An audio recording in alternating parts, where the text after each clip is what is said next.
Here we are again, back to another recap. Week three, here we go. We had a pretty good weekend following what should have been, for a lot of us, a great Martin Luther King holiday. We had quite a few really good performances this weekend. And like the past couple weeks, I've been just changing up the format. So I'm not going to return just yet to our four leg format.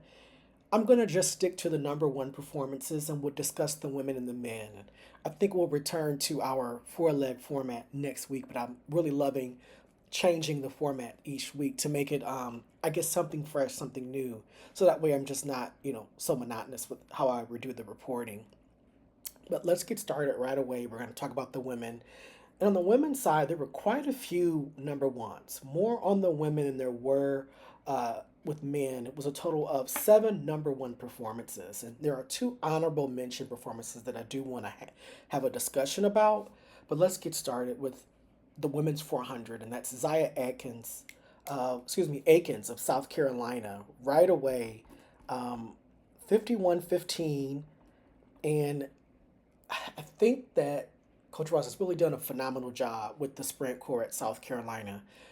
It had been a while since we've seen this level of consistency and production from the sprint core from South Carolina. I think when he was brought on, the challenge for him was likely, can I get this program to the heyday of Curtis Fry's South Carolina team back from really 2003 to 2008, where they were really just on an incredible run.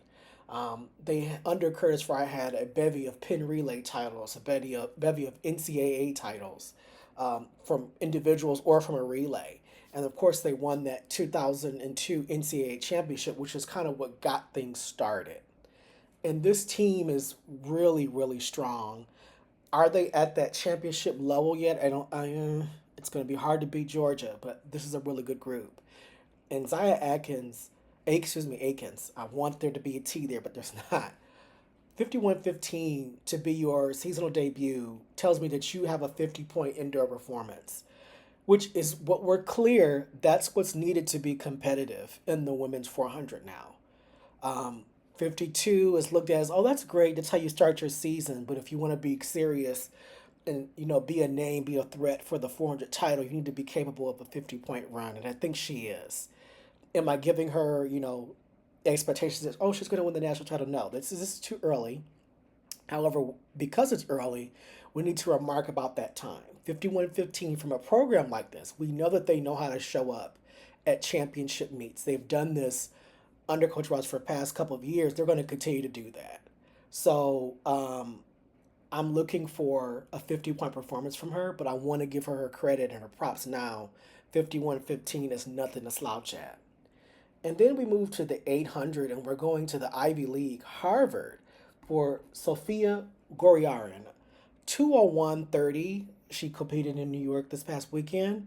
That 201 is an impressive mark. We're so used to a time like that this early because we've had some really good 800 runners. We've had Juliet Whitaker. We've had Royce and Willis. The Stanford runners have really kind of spoiled us, along with the bevy of just really great 800-meter talent. Michaela Rose of LSU. So I'm not actually surprised to see a time this good in January. I'm actually kind of like, oh, that's par for the course. So what this just means is that Sophia is going to be a name we mention when we do previews, and it's really good to see Harvard just really becoming a well-rounded program for a program that requires academic excellence from their students to be able to produce at a high level on the track as well is really admirable. Shout out to Sophia, lead the way for Harvard, and looking forward to seeing what else she's going to do. Is she going to get under 2 minutes indoors? Because that might be what's needed to win the national title. And sticking to the track, we'll turn over to the 60 hurdles. And shout out to Joanna Hayes for her hurdler, Yanla Ndjip Nyemeck of UCLA. And I probably have butchered her name. I apologize, but I'm not going to butcher her time. At the Dr. King Invitational at New Mexico, 797, getting tongue tied. I am going to butcher her time. 796, which converts down to a 798.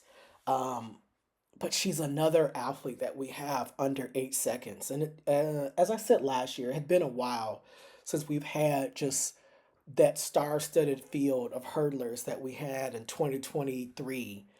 It's been a couple of years. Granted, we had Grace Stark in 2024, but 2025 we saw a noticeable drop off. It took us until championship season to see a sub 8 runner.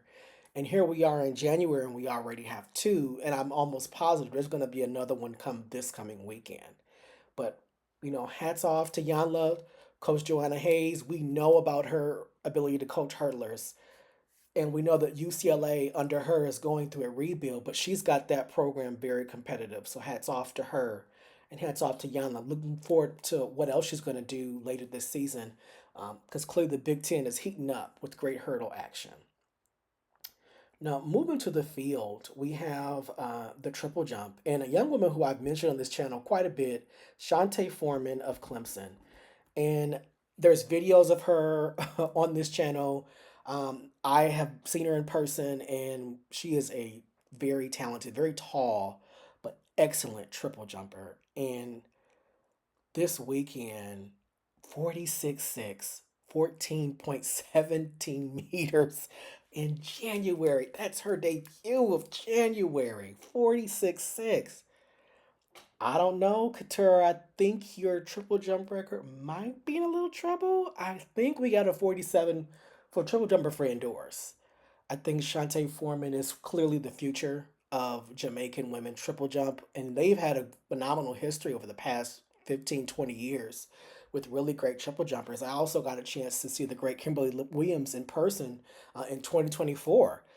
This and she's just in that same vein, just an all-around good triple jumper. She's also a great sprinter.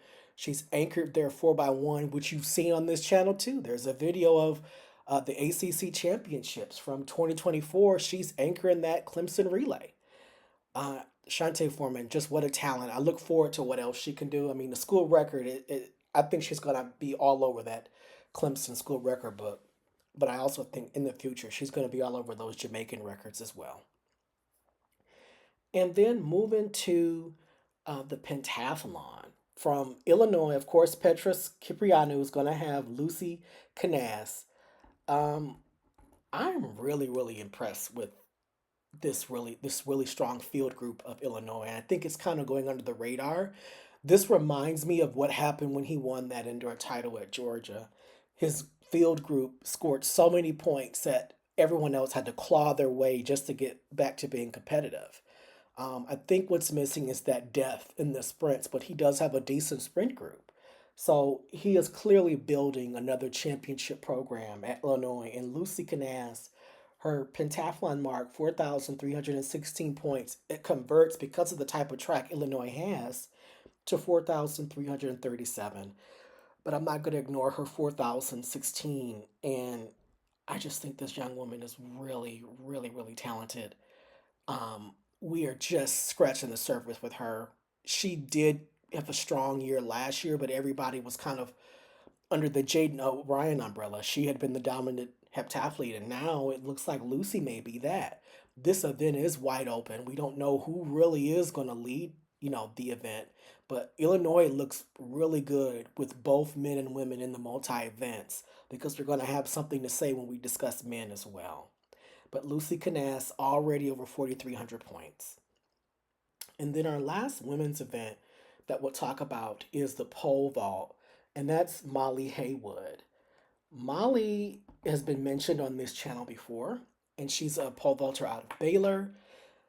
She's kind of unfortunately had to be in the shadows because there's, pole vaulters going through such a renaissance. There's so many really great pole vaulters, especially Amanda Moe and her sister at Washington. They've kind of been the stars. But we can't ignore Molly Haywood because she becomes our first 15-foot jumper of the year.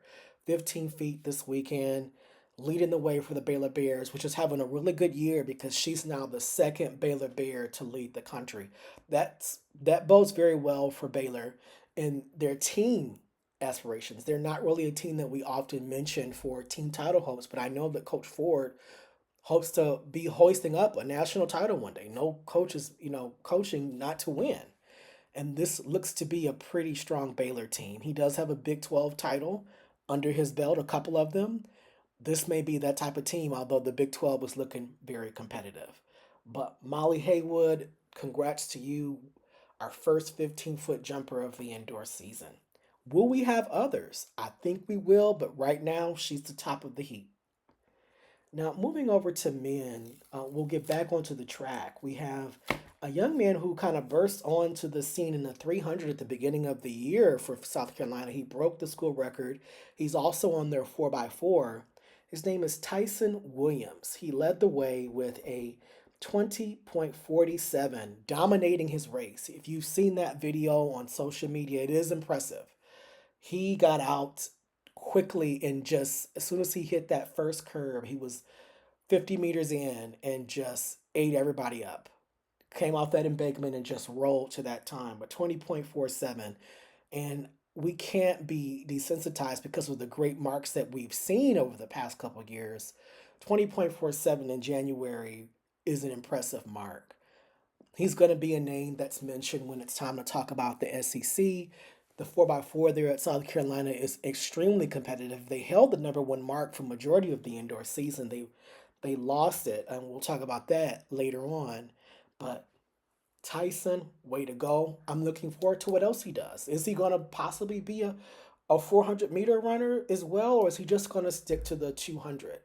Right now, that looks good for him. 20.47, the new national leader. Now, staying on the track, we'll go to Texas A&M, and we'll look at Peter Narumbe of in the 800 of Texas A&M running a 147.24. Pat Henry's staff has really found a way to hammer development of 400 and 800 runners, which is why I think they're going to forever have a very competitive 4x4 relay every year. And this year will be no difference because although Ahmad Robinson is still running, didn't have the national, number one time, but we know what he's capable of in the relay.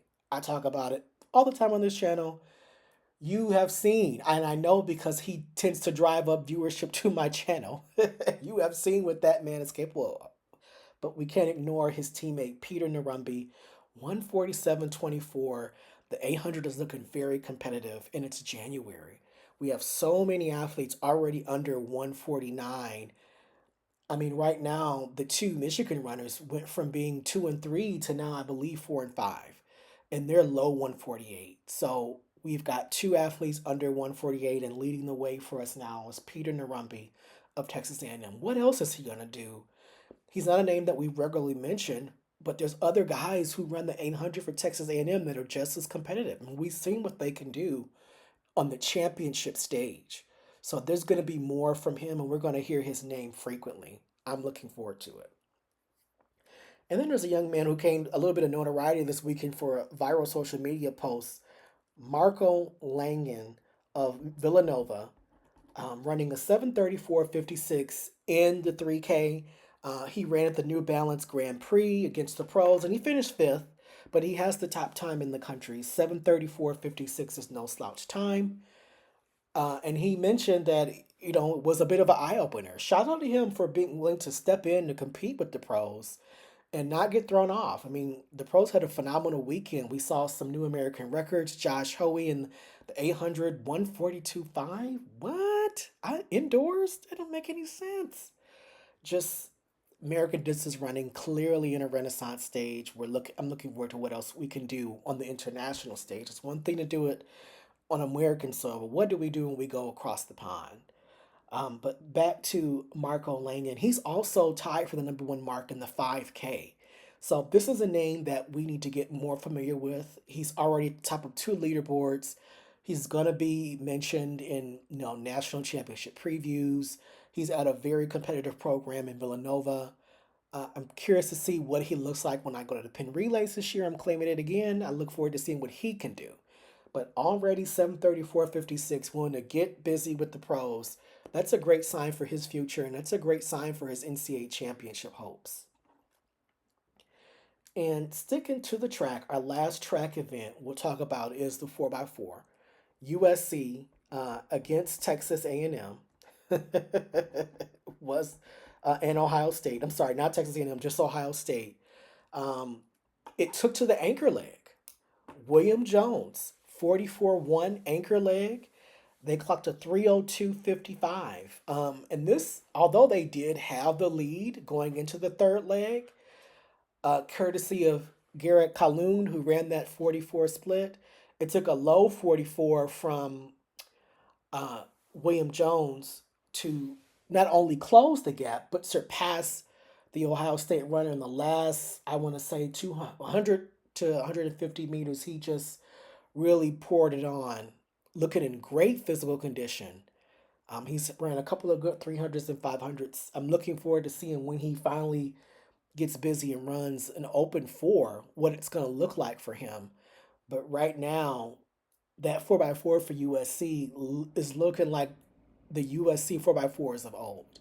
I think Coach Watts is probably going to tinker with that relay order. I'm curious to see what becomes of it, but if it ain't broke, don't fix it, because a 302.55 is no slouch time. Now, the last event we'll talk about is the field event, and that goes back to Illinois. We'll talk Luke Pelkmans. And yes, another multi event athlete on the men's side in the HEP. He clocked a school record time of, well, not clocked, but completed a school record point performance of 6,127 points, which converts to 6,151 points because of the type of track that Illinois has. Either way, it is a school record and the new national leader. So that gives Illinois the number one multi event performer in both men's and women's division, which is all Petros Capriano. We know what he's capable of with that field event coaching. He's so good at that. Good at coaching great jumpers, which they have. Good at coaching great multi event athletes, which they have. So I'm quite certain we're going to be hearing his name again. I do think this is a pretty competitive event. I think the men's HEP is going to get more competitive because Nebraska has a couple of guys that I think that are going to shake things up. This is going to be a great event for the remainder of the indoor season. And I think we're going to move to outdoor with some real excitement. Do I think this is the same as we dealt with a couple of years ago when you had those guys from Georgia versus Leo Neutschbauer? I'm not gonna say that because those were all world athletes, and they're all pros, and they've all been competing for medals. So do we think that they're there yet? No, but I think this is gonna shape up to be a pretty deep crop of HEP and decathlon performers. Shout out to Petros. Shout out to Luke Pelkmans, 6,151 points in January. We still have another month to go before we're even in postseason. Honorable mention, I do want to mention Wilma Nielsen of Oregon in the women's mile. Her time of 4:26.74 would have been the number one time had it not been for the converted time of the current NCAA leader. Wilma Nielsen is my favorite to win the event. I mentioned that in my preview, and I'm actually pretty convinced with a time like 4:26.74 in January. That her and Coach Shalane are looking forward to what should be a national title come March, and I'm really comfortable with my choice. And Jessica Oji of Pennsylvania in the women's shot put. It's been a minute since I've been able to talk about the throwers because there hasn't been a number one mark since December. But Jessica Oji of Penn, 60 feet, 6.5 inches, 18.45. She's now ranked number two in the nation. I want to give that young freshman her props. The fact that she's mentioned already on this channel and it's not a preview, we're recapping a great performance she had, because had it not been for the depth of this really great shot putting group, specifically Axelina Johansson, who was the defending champion, we would be calling her the number one performer as a freshman. And this is with her going up a size in the shot put. Clearly she's not phased, and clearly things are going well for Pennsylvania because, like Harvard, they are an Ivy League school with strong academic reputation. It's really challenging for the athletes, but when you see them perform well in the classroom and here on the field, great testament to a great program. Well, that is our video for this week. Thank you for always listening in. I'm happy to see the numbers going up. So please like, share, subscribe, comment. As you see, I do engage. Please share with your friends. Please comment. Please like. Please subscribe. And I will see you again next week. We do have a future video where we're going to be looking at how the progress has been for a lot of the transfers and if it's working. But that will come in February. But thank you again. What an excellent week we had. I hope you have a great week, and thank you for always showing your support.